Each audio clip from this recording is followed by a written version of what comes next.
Live from our 7 Tasmania studios, your nightly news with Kim Miller begins now. Good evening, everyone. First tonight, more than $5 million of drugs and cash have been seized and 6 people arrested in what has been labelled Tasmania's largest ever drug investigation. For more now, we're joined by reporter Sean McComish. Good evening, Sean. Now, how did police pull this off? Well, Kim, the large-scale operation was a joint investigation between Tasmanian, Queensland and federal police. They say they've smashed a syndicate allegedly responsible for bringing drugs into Tasmania. Ice, cocaine and cash have all been seized in daring raids, while 6 people are now expected to face court on serious charges. Police force their way into a Queensland home. The target, drugs bound for Tasmania.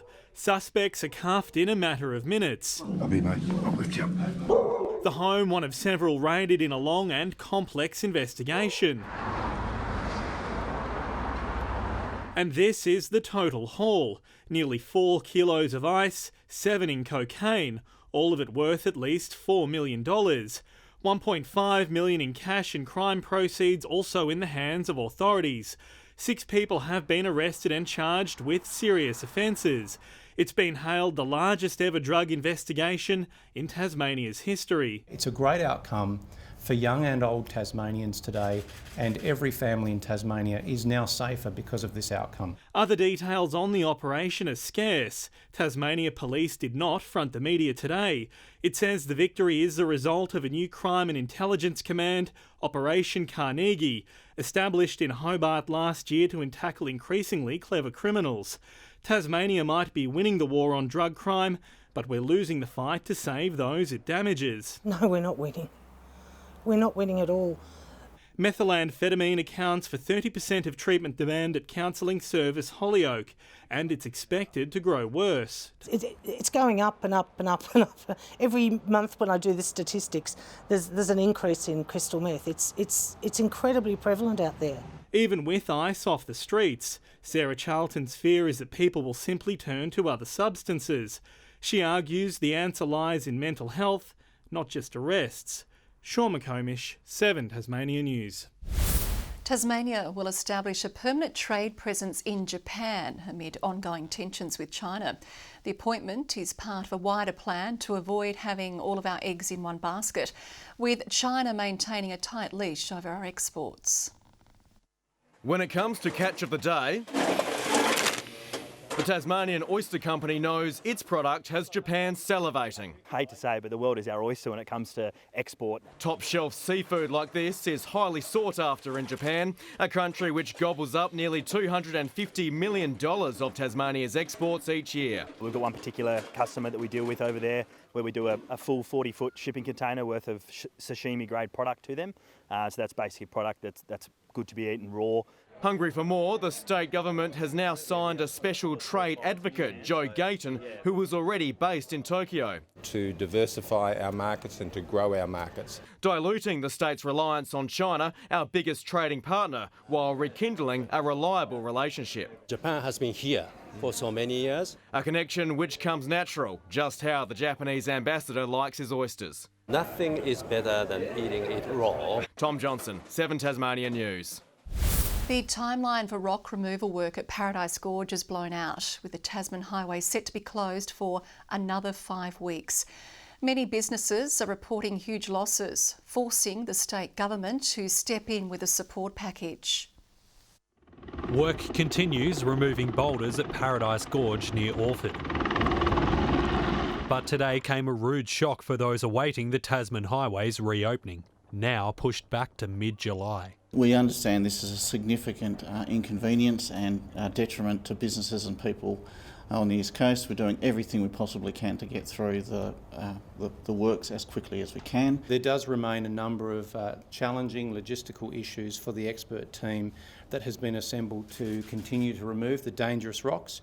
With the most direct route from Hobart to the East Coast 5 weeks from opening, businesses will have to ride this rocky road a little longer. I'd say it's halved our business, slightly less than half we're doing now of what we were doing. Help is on the way, with hardship grants announced. Grants will be available between $2,500 and $25,000 based on the applicant's ability to demonstrate a loss in turnover of greater than 30%. It's really important now, given the delay in providing an assistance package, that these monies are rolled out quickly to those local businesses. They'll be available to businesses located south of the Lake Leak Highway and supply companies that rely on the trade route. Businesses will be assessed by an individual panel. But the entire East Coast is feeling disconnected. Some as far north as BICHENO say they're hurting from the shutdown. We tend to get the tourists during the week and the locals more on weekends, and the weekends have just completely died. Maybe a quarter of what we would normally have. It was really quiet here. The car parks were empty, and even today, if you look, you see there's just a few local people shopping. It's definitely backed off. With Melbourne's COVID lockdown also forcing border closures, it's a double whammy for a highly tourism-dependent area. 6 in 10 jobs on the East Coast are reliant on tourism. It's harder. We just had 2 new girls who had started, who we had to let go, just because there's just not as much work. It's bad for them. Many businesses say that Tasmanian support had carried them through the throes of the past year. Now it's gone, some are holding on by a thread. Josh Duggan, 7 Tasmania News. Emergency crews have rescued 4 people after their yacht sank in the Huon River. Police were called to Port Huon yesterday afternoon after the 8-metre vessel capsized. The crew, wearing life jackets, remained on board until help arrived. 2 people were taken to hospital for observation, and an investigation into the cause is now underway. TasNetworks has released further details about proposed new transmission routes, saying they will unlock renewable energy resources. Public consultation is now underway for the upgrade and extension to the network around Burnie and down to Cressy and the proposed Marinus link. The company will hold 7 community sessions this month, saying the project will create up to 1,400 jobs. Sunday's AFL game in Hobart has been given the go-ahead. North Melbourne will fly in and out of the state on the day of the game on a specially chartered flight. Those travelling will undergo COVID testing and avoid public areas in the airport. Coming from New South Wales, Greater Western Sydney will freely fly into the state.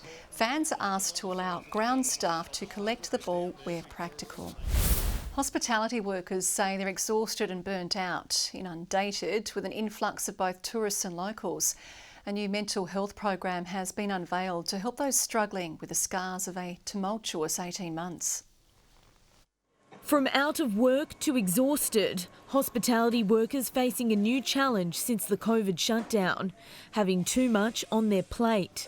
It's not normal for us to be this busy during this season. As much as we're taking it as it comes and day by day, it's a struggle at times. March and April were almost like another summer, and so the team, I think, have felt probably more burnout because of the stress of last year. Bianca Welsh is teaming up with the Tasmanian Hospitality Association, mentoring those in the industry and providing mental health support. There was nothing really tailored to the hospitality industry, and because of our such unique environments, we really thought and put our heads together of thinking, what can the industry really benefit from? The program coming at an important time, with more people impacted by the pandemic seeking mental health services. People who've been impacted by the pandemic who haven't had any experience of mental ill health, and they're actually reaching out to services. Sitting in home for the staff was really bad. They ran out of money, they didn't know what to do, and they were quite frankly lost. Now, with business better than ever, Launceston restaurant MUDBAR wants to say thank you to those who helped them most, including others in the industry, hosting a black tie cocktail party next month. We'll donate all our services for the night to make it a big thank you. Elizabeth O'Neill, 7 Tasmania News. Well, southeast Tasmania is set to be lashed with wind and rain over the coming days. The Bureau of Meteorology has issued a severe weather warning for the area, with gusts of 90 kilometres an hour on the way for the east coast. Rain is expected to set in with 20 to 70 millimetres to fall between tomorrow and Sunday, and Jackie will have more later in the bulletin on that. In local footy, the SFL senior women's and under-20s coaches say excitement is building for the upcoming interleague matches. Brad Willis and Jim Ransom will coach the league's best against both the major northern leagues in 3 matches over 2 weekends. They're praising the depth of their respective squads. There are actually 87 nominations, in terms of the team, and to get that down to 24 was a tough ask. It's just amazing how much depth is coming through. The 15, 16, 17-year-olds, I think, need to be seen to be believed. The team leaders will be unveiled on Friday. In Premier League hockey, Northwest graduates say an old-fashioned spray at three-quarter time helped inspire them to victory over the weekend. They came from 2 goals down late in the third quarter to defeat Canterbury 3-2 and cement their spot in the top 4. The coach and players using the final break to ask themselves the hard questions. Really spray us and us, asking each other the question what we really want out of the game, and sort of came out in that last quarter really, putting in 110% and scoreboard pressure. All sides have a bye this long weekend, followed by a round of the statewide cup. And 2 of Tasmania's fiercest football rivals have taken to the field to help a local medical fellowship kick goals. St Virgil's and HUTCHINS players raising money to find a cure for a deadly disease which claimed the life of a former student. For decades, these 2 pride schools have battled for bragging rights. Today, another chapter to the St Virgil's HUTCHINS story was added. The respect in the rivalry, that's really important. So these schools have been playing together for a lot of time, they've played a lot of games together, and there's always that healthy respect for each other. But it wasn't all about the scoreboard, with the Alex GADOMSKI Cup on the line. Alex, a former St Virgil student, was just 21 when bone marrow failure claimed his life in 2017. The day supporting a fellowship started by his parents to research the illness. My wife and I decided that we would try and find a cure. Really important to us to raise awareness for the cause and raise money to find a cure for the hideous disease.